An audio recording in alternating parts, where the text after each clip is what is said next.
miaraba tompokilasy tomboko vavy tonga soa tao anatin'ny fotoana ny fampalalam-baovao ny MBS indray isika rehetra amin'izao alina izao ary manasanao mpanajana anaraka izany hatramin'ny farany eo amin'ny vaovao politika avy hatrany ary no hanomboantsika ny fotoana. Tahaka ny efa fanaony avy eo anivo ny antoko-tiako Madagasikara dia nanatanteraka fidina ny fotony reto farany tamin'ity androany ity tany amin'ny commune Ambohizanaka araka izany no nalehan'izy ireo nampafantarana fa anisan'ny kandida amin'ny fifidianana ho filohan'ny Repoblika ny kandida Marc Ravalomanana ary mitondra ny laharana 520 ao anatin'ny bileta tokana. Nampafantarin'izy ireo ihany koa ny vinanasan'ny kandida Marc Ravalomanana. Vaovao tateriny Jessica Miray. Efa toerana sy faritra maro no noteteziny avy ao amin'ny antoko tim nentina nampahafantarana ny filatsahan'ny kandida Marc Ravalomanana laharana 520. Tao amin'ny commune Ambanivohitra Ambohizanaka indray izy ireo tamin'ity androany ity ka nitafamivantana tamin'ireo mponina tao an-toerana. Nanamafy tamin'ireo mponina izy ireo fa tsy hono intsony ny filatsahan'ny kandida Marc Ravalomanana amin'ny fifidianana ho filoham-pirenena ny 7 volana Novambra ho avy izao. Fa efa kandida marina izy ary mitondra ny laharana 520 ao amin'ny bileta tokana. Nambaran'izy ireo tamin'izany ihany koa ny vinanasan'ny kandida Marc Ravalomanana toy ny famerenany indray ny fandriampahalemana fa eo ihany koa ny famatsiana sakafo ara-dalàna ho an'ny vahoaka malagasy ary ny famerenana ilay antsoina hoe EPC na ny Education pour tous na ihany koa ny fanomezana fampianarana ho an'ny rehetra fa eo ihany koa ny fanamboarana ny lalana. Fantatrareo fa akaiky ny fifidianana tsy mbola ao anatin'ny propaganda tsika izao fa tonga izay ampafantatra anareo fa Président Ravalomanana dia vonina tanteraka amin'ny fifidianana ho avy izao laharana 520 numéroany ampafantarina anareo. Matsiaro izy fa manana didy amin'ny firenena mahatonga anazy mirotsaka ho filohan'ny Repoblika. Fa resaka tsy fandriampahalemana izany amin'izao fotoana izao ataony dada loha laharana amin'ny programa nasany zany ady amin'ny tsy fandriampahalemana zany satria fantany fa ao anatin'ny tsy fandriampahalemana tanteraka tsika rehetrarehetra ao an'era Madagasikara amin'ny programa dady zany. Ny faharoa dia ny vahoaka malagasy rehetra dia hisakafo ary atsapan'izany hoe dada miany ankohonana ary manome sakafo ny vahoaka malagasy rehetra izany. Ny fahatelo dia ho an'ny ankizy rehetra sy ho an'ny mpanabe loha laharana ho an'ny dada koa zany ny ankizy rehetra mianatra daholo ohatrany tamin'ny taona 20 Tsara trano ny mampatsiahy fa efa nisan'ny laharam-pahamehana ho an'ny kandida Marc Ravalomanana ary efa nampiariny nandritra ny fitantanana ny firenena ireo vinanasany ireo.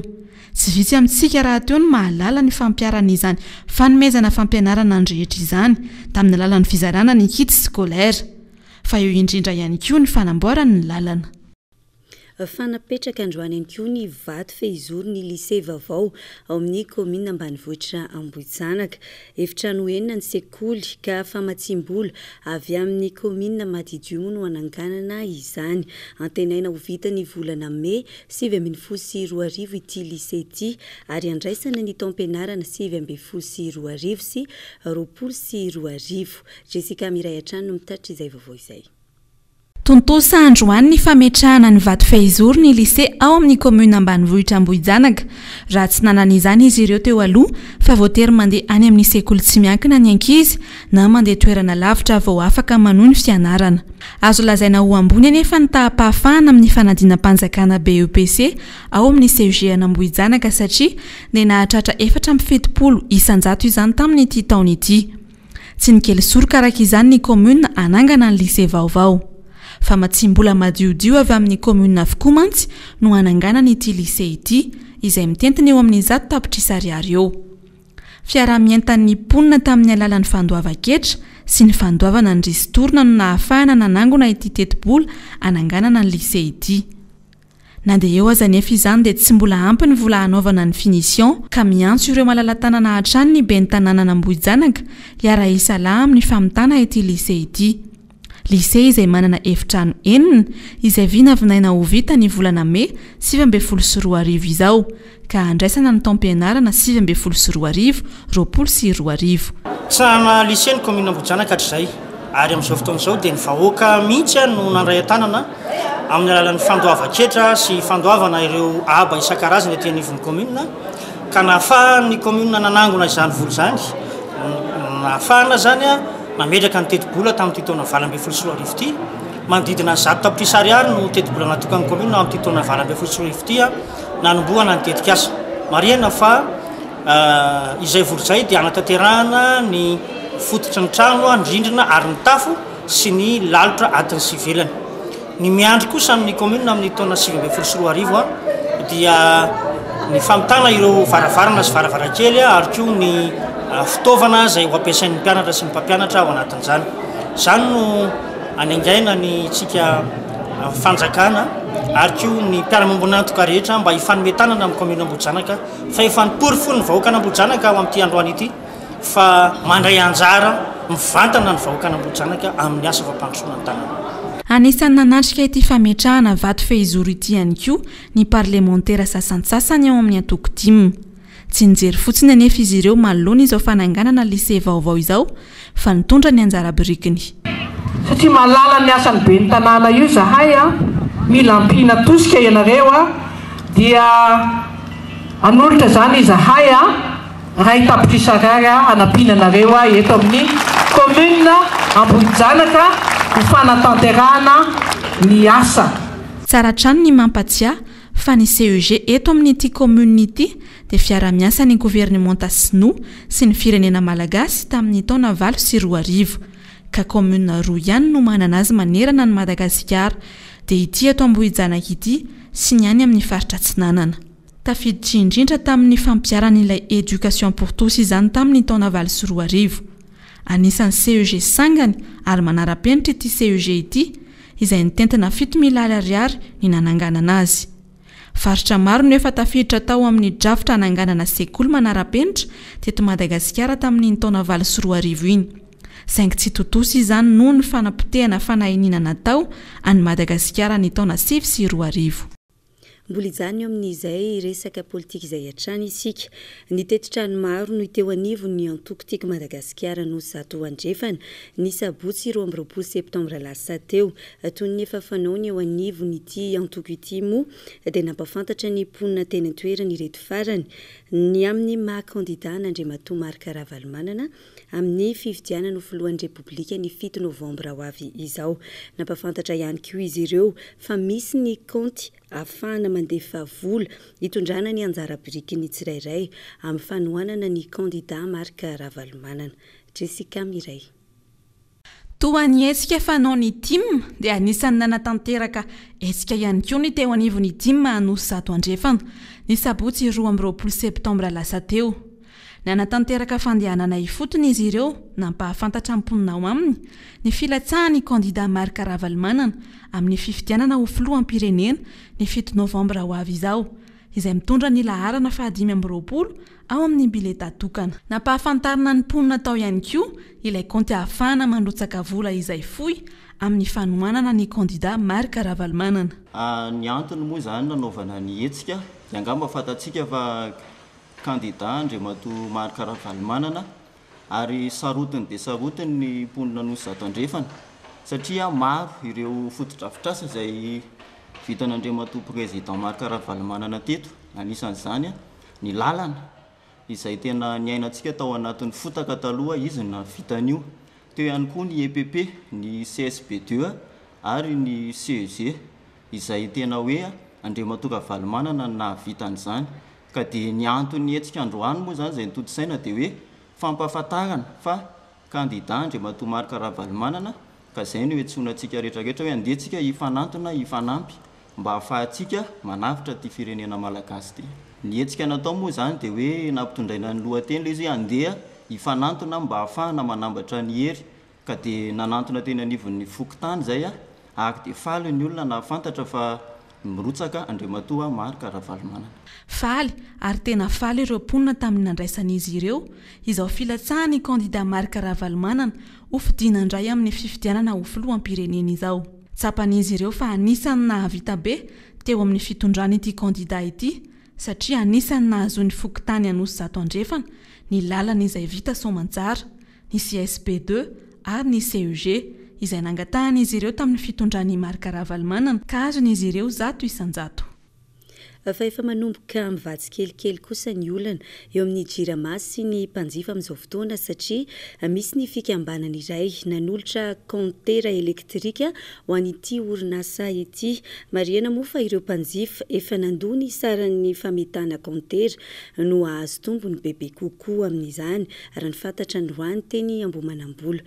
Vaovao tanteriny Noro Fitiavana eo amin'ny sariny Rivo Ratsaonarivelo. Mbola anisan'ny olana tsy ahafany eo anivony Madagascar Fashion Ocean Indian mampivelatra ny asany eto an-toerana sy any ivelany ny tsy fampiny ento-manana. Vokatry ny rivotra politika izany hoe ny disadisa politika misy eto Madagasikara amin'izao fotoana no antony mampikatso ny famatsiam-bola raha ny fanazavana. Ankoatry ny olana arabola, mbola olana hafa ihany koa anefa ny tsy fahafantarany tsirairay loatra ny vokatra malagasy azo avy amin'ny asa tanana. Miandro moa zany varotra fampirantiana fampahafantarana an'ireo vokatra an'ireo mpamoron'ireo sy ny asa tanana vokarin'ireo mpamoron'ireo. Ny andro fadimy na ny 27 ny volana septambra kosa dia ny andro ahafahana maneho amin'ny alalan'ny filatrona sy ireo taovolo miasa amin'ireo mpiaramombona antoka aminay mandritra n'ity hetsika ity ahafahan'ny olona mahita hoe ohatrany ahoana ny vokatra malagasy sy ny vokatra avy eto amin'ny ranomasimbe indianina. Hisy araka izany ny fiara-miasa ny Ministera ny Kolotsaina sy Madagascar Fashion Ocean Indian hatrany ahafahana mama io olana io.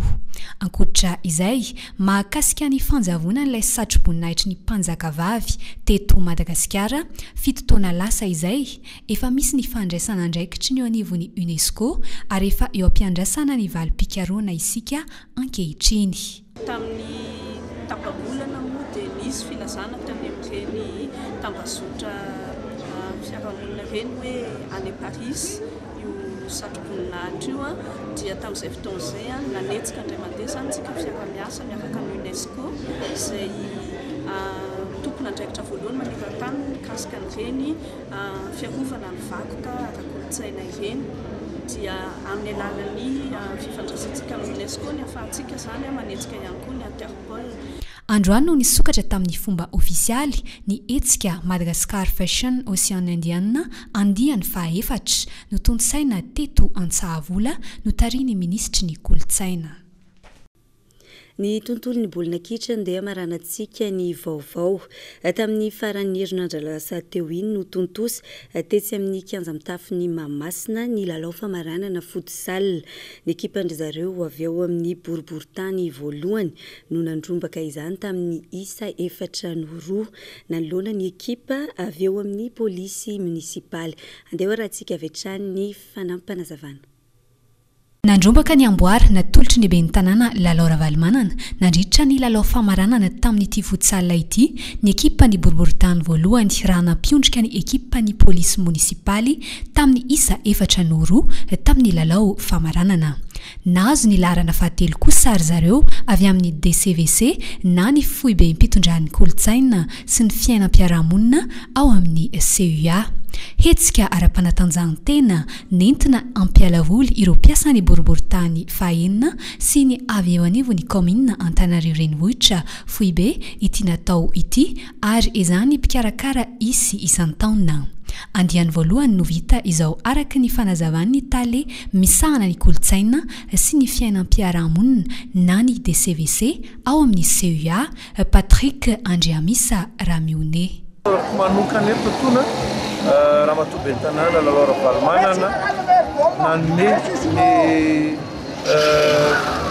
zavatra rehetrarehetra zany nanatosana n'izao lalao interdiction futsal teto amin'ny commune Antananarivo zao ary isorako manokana ihany koa ireo mpiara-miasa rehetrarehetra tsy akanafaka ato amin'ity commune Antananarivo ity satria ampirahalahiana tsara no nahavitan'ilay fifaninanana futsal izay karakaraintsika dia amin'ny herintaona indray ataontsika première édition iny deuxième édition amin'ny herintaona dia manantena ny fandraisana anjarantsika tsirairay avy amin'ny fanaovana ny fanatanjahantena. Tonga nanolotra ny amboary avy amin'ny ben'ny tanàna Lalora Valimanana teny antoerana ny sekretera jeneraly ny kaominina Erniaina Razafimahefy notron'ireo membra ny kabinetra sy ny tale isan-tokony ary ireo délégationna ny boriboritany fahaenina nandrafitra ny kaominina Antananarivo renivohitra. Dia izay ihany koa no entina manakatona ny fotoanan'ny fampahalalam-baovao isaorana trano isika rehetra tany tokantrano niaraka taminay hatramin'ny farany dia mametraka ny veloma mandra-pioana ary mamey fotoanantsika indray ho amin'ny rapitso.